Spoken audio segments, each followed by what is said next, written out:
You know, we're in the heart of queen production in Northern California. Half of the queens produced in the world are produced in 4 or 5 counties. We've never throttled back on improvements. It's the same level, same quality. We're going to be talking all kinds of bees with Ray here. If you guys don't know, this is the Olivarez OHB packages, queens. You guys do so much stuff, and I'm really curious to hear what all that they do. So Ray's going to give us the whole grand tour. He says he's going to show us some amazing stuff that no one's ever seen before.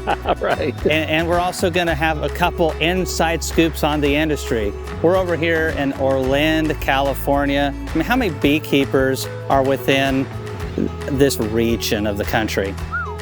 How many bees? I mean, I know it's hard to put your finger on.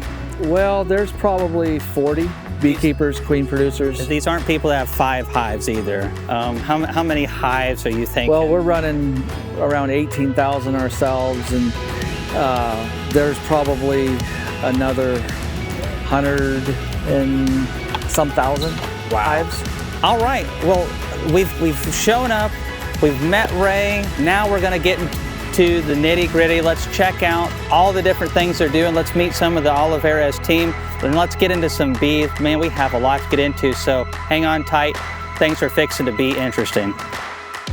Yeah, so what we've got here, we got this in sections. We've got the Saskatraz over there, Carnolians over there, and then, like I said, the Golden West. And so right over here is the some of the breeder queens that Eric Oliver just brought in, and we haven't transferred them yet into the boxes that we want to work with. A majority of them are the Golden West. We've got about 47 breeders. We have a couple hundred of the Saskatraz, but we like to overgraft or prep, so that in case queen's not laying right or got behind a day, we've got the larva that we need, the right age of larva.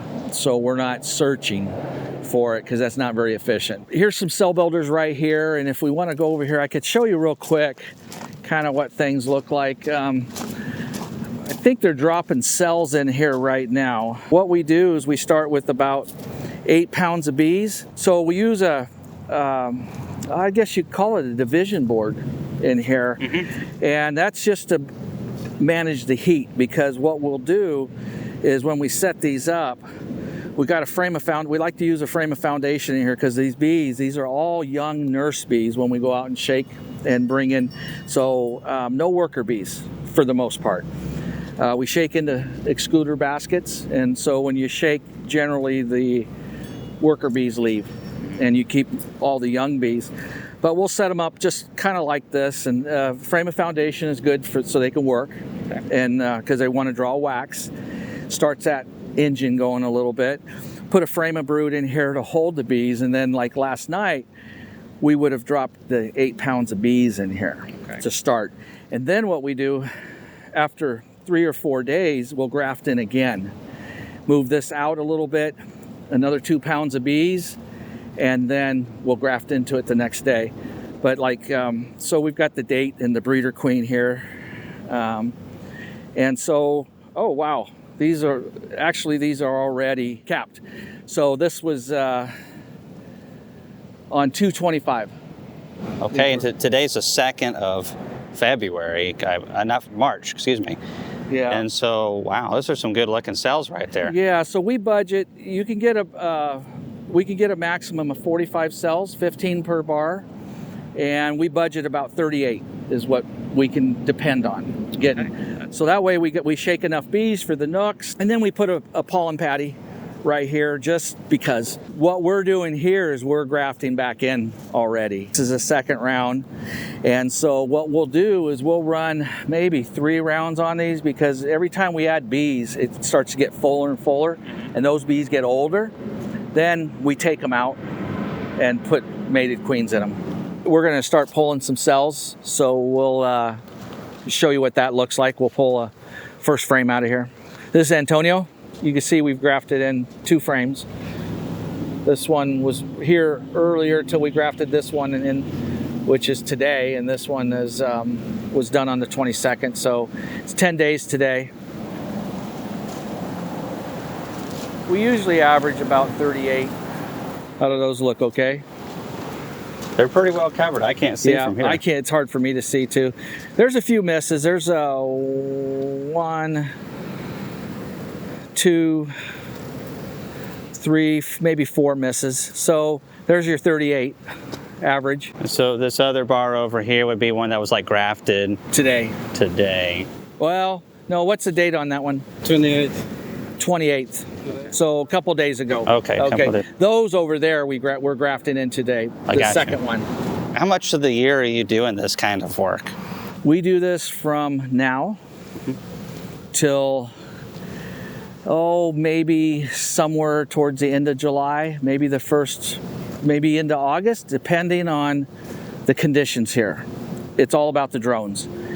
If we don't have the drones, we put the kibosh to it, and we ramp up a little bit more in Hawaii. If there's a demand for queens, we'll use the Hawaii operation to kind of make up for something. The quality is something that I've been really impressed with. Whenever you go to these operations, and I've been to several different ones, and it's the little details really matter with queens. You guys really put a lot of effort into all the little details. Have some pretty good systems here. We've never throttled back on improvements, whether it's, now like working with Albert Robertson with the Saskatraz, or Randy and Eric Oliver with the Golden West.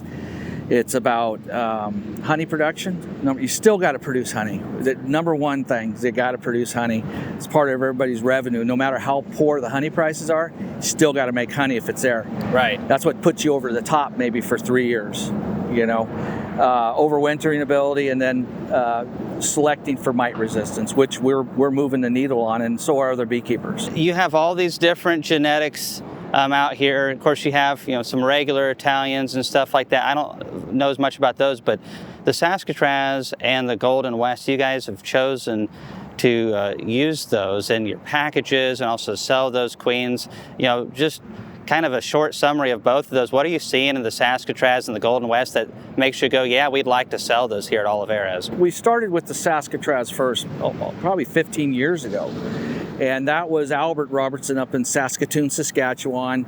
They had, the industry up there had asked him to develop, because he's in genetics, a queen that was, number one, a good honey producer, and second of all, overwintered and very well, and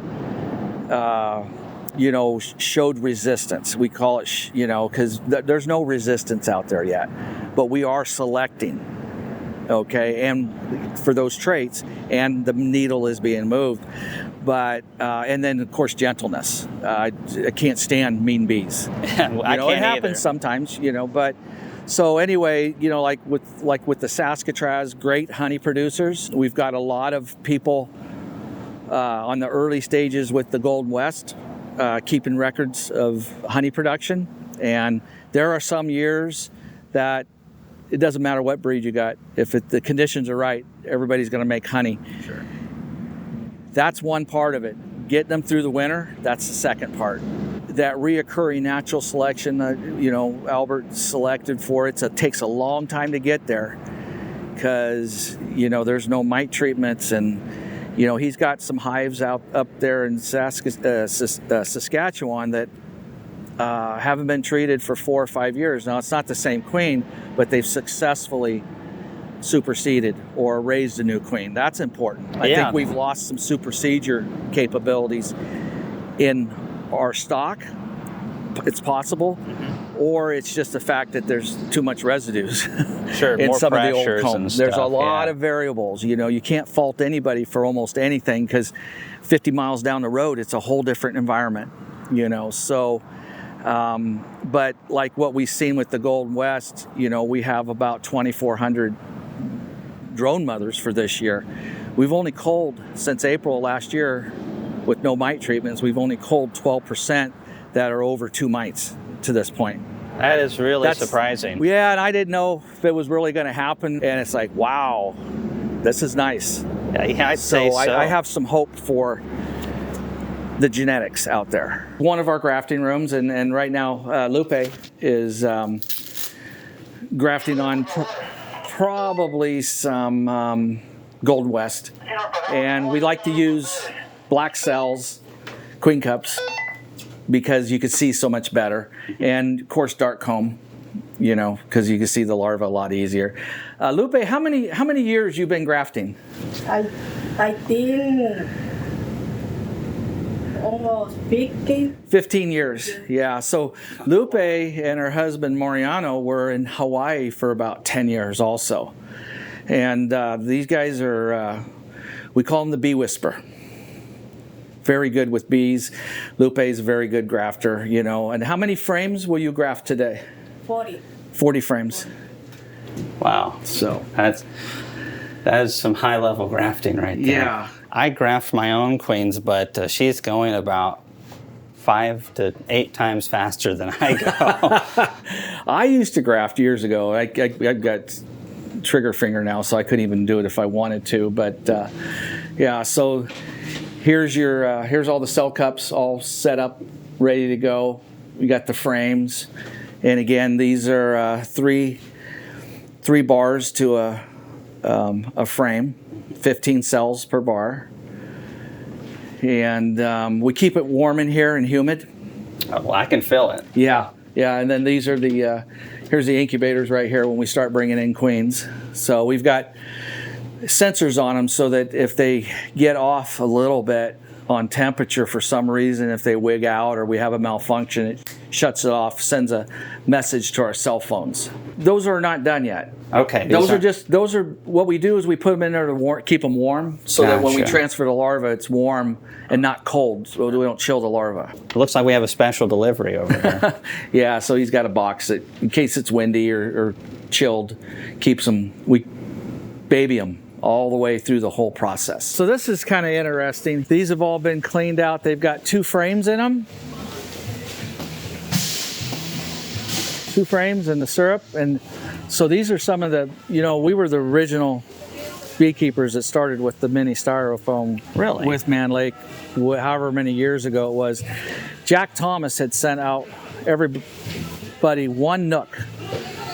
And I think they were coming from Holland or Sweden or somewhere like that. And it sat on our incubator in our grafting room for about 5 or 6 years because it'll never work, right? Sure. Yeah, you know how beekeepers are. That'll never work. That'll never work, yeah. Well, my dad one day said, hey, I'm going to make this one up. And he did. At the end of the season, it was still alive. It was behind the grafting room. And he goes, damn, that thing is still alive and doing fine. And I'm like, well, let's try some. So we got 300. It took a long time to get them because they couldn't get a lot at a time. We used them the next year, and it was like, oh my God, why haven't we ever used these? Because we were using wooden ones. Mm-hmm. These retain heat and keep it cool, keep it hot, warm. You know, it could be 40 degrees outside and the queen's in here laying. Where the old wooden ones, they'd be all, you know, huddled up. You already put the syrup in there, so how carefully do they have to be with moving these around? Not bad, you know. So what we used to do is we fill all these with milk cans, like this. And then I go back to Stuart Volby again. He says, well, why don't we make you a piston filler so you can fill 4 at a time? Is that what that is over there? That's what this is, and it changed our life. So we were doing that with, like I said, a milk can individually and breaking your back and... Oh, yeah. Yeah. So let's see. What's today? Today's Monday. I think Wednesday is our first makeup this year. And we're going to make up all of these and all those up over there on the wall. We'll probably make up about 3,500 to 4,000 at a time. Well, maybe one of these days you'll make it up to 6,000 or 7,000 at a time. Yeah.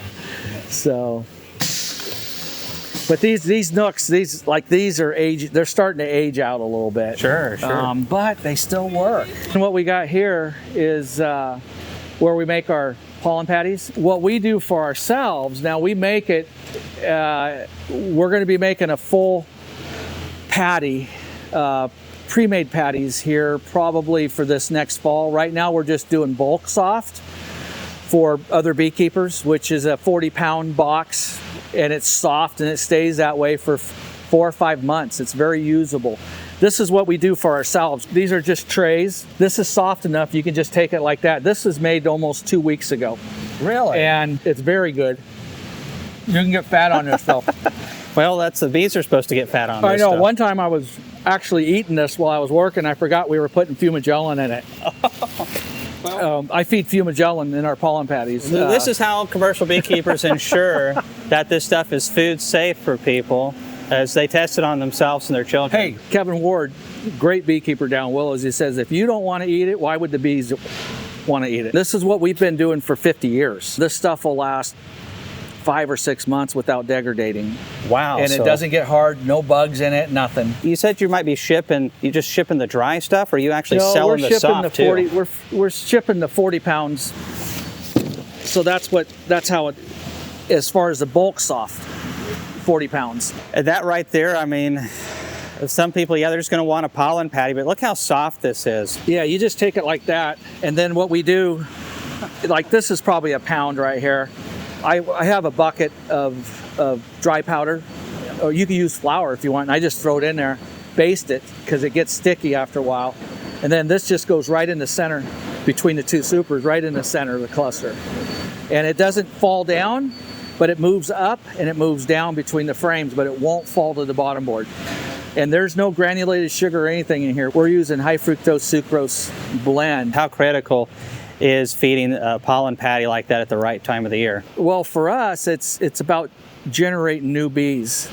So like all of our package bees, when we shake them, you're talking about fresh bees, because we've already been through, 3 or 4 rounds of pollen. We've been through the almonds. Now they're ready to swarm. So we're shaking on bees that are really young, but in order to have those bees at that right time, you got to get them through 2 or 3 brood cycles before you get to that point. And that way you get rid of all the old bees. And so this is my sister, Chrissy. Hey, Chrissy. I'm Kamon. Younger sister by 14 years, maybe? Or 14 and a half. 14, oh, you know. So this is where we ship, this room here, we ship all of our queens out, package them. We got candy tubes down here. Woo. Those candy tubes now, those are in, how many, was there 1,000 in each one? 2,000 in each one. 2,000 in each one. So,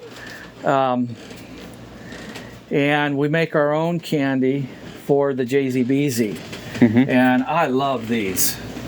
You use them? So I've been using those, but then I have some guys who are like, oh no, the California style's the only way, or this one or that one. So it's just like everything. Everyone's got their own opinion. So why do you like that one so well? Well, what I like about it is a built-in candy tube. Mm-hmm. And, if you get them in the mail, they come on a bar. It goes in here. After you cage the queen, close it off, it just goes right there, right? And so then when we pack them, we got, another...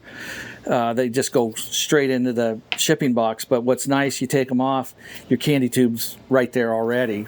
And they're narrow, so they don't damage your frames. Take one frame out just to give yourself space so you're not squishing a bunch of bees. We are smoking the bees to get up, but there's a difference between smoking bees up to shake and handshaking. What we're doing is handshaking by pulling each frame out individually and dropping them into the basket. So a little bit of the difference of why the hand-shook bees versus sort of the smoke-up method, and the other method you can do is, like I said, the old bees are flying off. So what you're getting in here is the nurse bees that haven't flown yet. Those are the bees that are being put into the packages that are getting shipped. So they're just younger in age. They want to take care of the queen, and there's very few bees dead on the bottom of the package when we use the baby bees. You want to smoke them in to the middle, so that way you're not pulling frames out, squishing bees. So now you can see the bees they're not on the end anymore, and you can grab the frames really. This looks like it has a queen excluder up top, and so are you guys looking for the queens beforehand, or you just go ahead and shake and just look for the queens down in here? So if I do it right, I should be able to get the queen up to the top box, mm-hmm. and then we'll end up shaking her in here where we have the excluder. The drones and the queen cannot get through it, so you're just getting the nurse bees. But we're not finding her frame, but you take a quick look if you want and see if you spot her right off the bat, but she'll end up in there. And they'll just naturally, evenly disperse around the whole basket, and they'll start hanging from down below. Got to give it about a minute, let the bees, either the old bees are going to fly out, The young bees are going to want to stay. Young bees, and a lot of times the drones will stay in there, and that's what the excluder's for, right? Like I said, when he lifts it up, you'll see there'll be 1.5 pounds, 2 pounds of bees hanging already. We'll have to oil it better. See how they're... Yeah, they're... You don't want a pile of bees up here. You want most of them. The oil will keep it, so there's only supposed to be one layer crawling up. You see, with the extra oil, it's harder for them to climb up. You kind of have to climb on top, and eventually you just get one layer. When you shake it, when you shake the frame, I think you want to think of just being like a washing machine, as silly as that sounds. Part of what we teach our guys is not to just jerk it like that, because A, it's hard on the frames, but also you'll whip the nectar into the basket, and that coats the bees and gets them hot. So you just enough to break the fold on the frame. That's probably 3 pounds of bees there.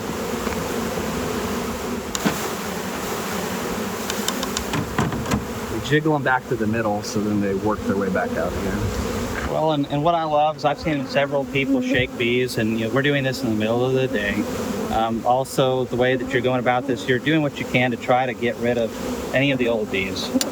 And that's so important when you guys are buying packages. You want to get them from someone who's getting you those young bees that have a lot of life ahead of them. See some of these packages that you get, and there's already 1/2 inch or to 1 inch of dead bees in the bottom, but you've got really old bees and that are already fixing to expire any day now. So you want a bunch of young bees so that they can work for you and draw that comb out and get that new package off to a good start. No drones either. You can see all the drones are up in here. I know there's packages out there where the drones are getting in there, and you don't want that, because those are the first things that are going to die. So they will not take care of the drones in the package, and also when a customer's buying a package, a drone's not going to help you out. Then you're going to put all the frames back in order the way you took them out. That way you're not putting honey frames in the middle. Okay, so what we're going to do here is we're going to dump 3.3 pounds of bees into this funnel. They're going to go down into the bottom funnel. We put some canola oil here so the bees don't stick. We want all the bees going down. So it's a full 3.3 pounds of bees. We're going to take this bottom funnel, dump them in here. We want to make sure all of these bees right here get into the package. We're going to put the can back on top. Typically, a lot of customers will ask us, what's the point of the can? It's to feed the packages as they go across the country. If you want to save the feed, you can punch a hole in the top and dump it in your inside feeder, but a lot of people just discard of them. Hang the queens right in this little slit here. A lot of people ask too what the genetic makeup of the 3.3 pounds of bees around the queen, what they are. They come out of all of our hives, and we run Saskatraz, Golden West, and our OHB Italians. It's a mixture of those, but those bees have a shorter shelf life, right? They're there to keep get the hive started, get it established. They are, nurse bees, so they do have a longer life, but by the time that they start to die off, the queen will be laying in the hive again, and you'll have your brood going, and they'll be replacing themselves. So those genetics from the queen after the first brood cycle and second and third brood cycle will eventually make up the hive. You're useless if you don't know how to tie a rope at our company. There's no problem with it. No, I know, and it's not really a problem, but I've seen it once or twice. If this gets caught with something.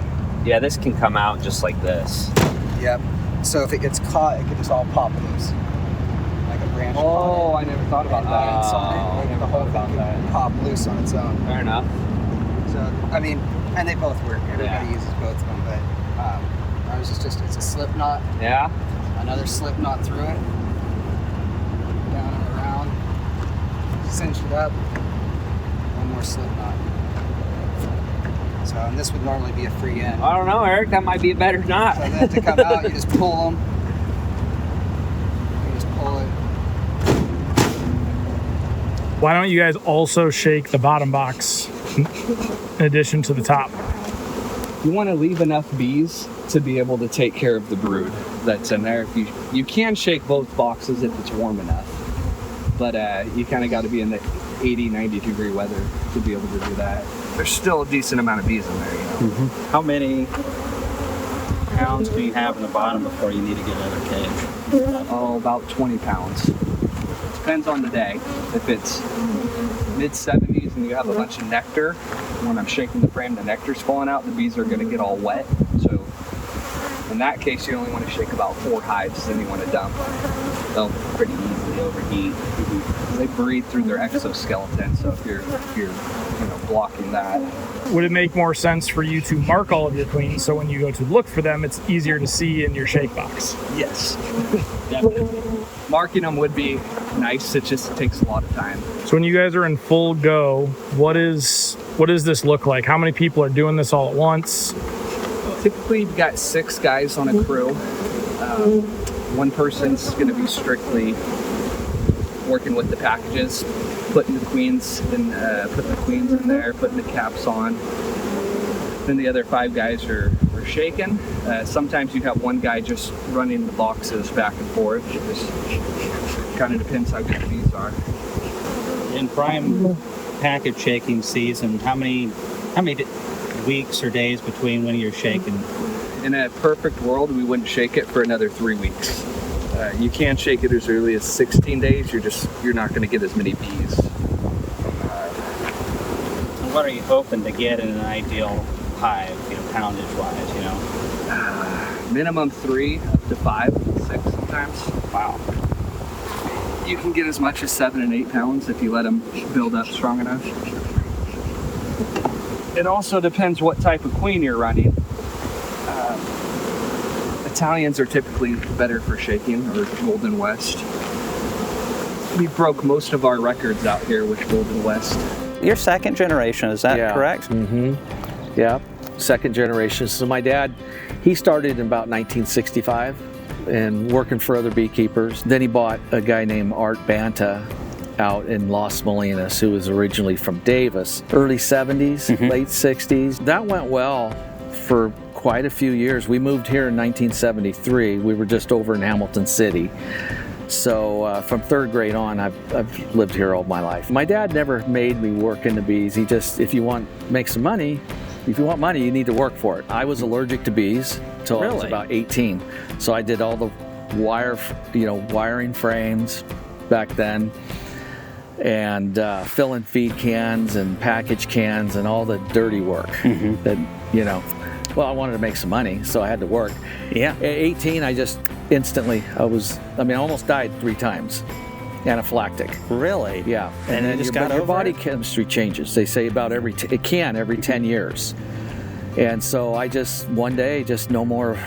I don't like not getting stung. Yeah. I like to get stung, not frequently, but at least a couple times a month. Just to keep it in your system just to and make stuff. sure, yeah. I was going to be an ag teacher, so I was down at Modesto Junior College. I was a swine herdsman in 1982, and then in that winter, we had an El Nino, 150-year flood while we were in the Ammons, and he lost around 2,800 hives in that flood. We tried to recover from that. I quit going to school as far as ag and tried to help out, and never could get a foothold in it. And then I went to work surveying and worked at a lumber mill a little bit and was growing the bees again on my own.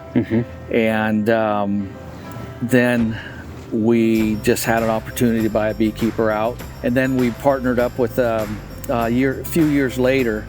Oh man, I don't know. It's been about 15 years ago with a guy named gentleman named Dan Cummings. He was also managing about 4,000 or 5,000 acres of almonds, and they got bigger than that. And so he could see a need with what was happening with rural mites, and he knew how the industry was going to grow back then. So we partnered up as beekeeper and almond grower, but more on the friends basis, just knowing each other. And so we did that up until when he took on the chairman of the board of Blue Diamond. Well, you mentioned earlier, still to this day, you're sending a lot of queens up to Canada, and you have to do like a genome test or something like that? Well, we can't have any Africanized genetics, no small hive beetles, things like that. We don't have small hive beetles here because we're so dry during the summer. That's why we went to Hawaii, is because we were thinking a small hive beetle is going to wipe us out here. Sure. Yeah, we didn't know. You originally went over there because of concerns for small hive beetle. Here. So you went from here to over there because you were concerned with small hive beetles here in California. To produce queens. Right, to produce queens. But then you ended up staying over there. Is that just to get a jump on the season or something like that? We were also looking at it as being an advantage to us to have queens. This came after the small hive beetle things. Like, well, we're here, and we really didn't know. It took a few years, 8 or 9 years or 10 years of surveying this area to go, okay, I don't think it's going to happen here. Sure. We're still waiting for them. You see them every now and then during pollination from bees from out of state, but then they're gone. Sure. It might be one hive beetle, And so, but over there, it just became a real, it's not easy, man. Keep running a business over there. Nobody goes there to work. People go there to get away from stuff. Or go on vacation. We've done, it's taken 20 years. In the last 5 years, we hit our stride finally. Okay. Yeah, just with any business, it takes a while. But so it's nice having queens. We raise queens there all year round. So when we came out here to Olivarez, it's been just a wild trip. We've had a lot of folks like Eric Oliver. We've had Albert Robertson, so many folks. This is just such a hub of beekeeping. And while we were out here, Eric graciously offered a bunch of his time to just go through some of the hives and show us what they're looking for, a lot of what they're not looking for. I really appreciate Eric taking the time to show us the good, the bad, and the ugly, and what it takes to really make a better bee. So I appreciate it, Eric. Thank you so much. Thanks, Kamon. It's been a pleasure.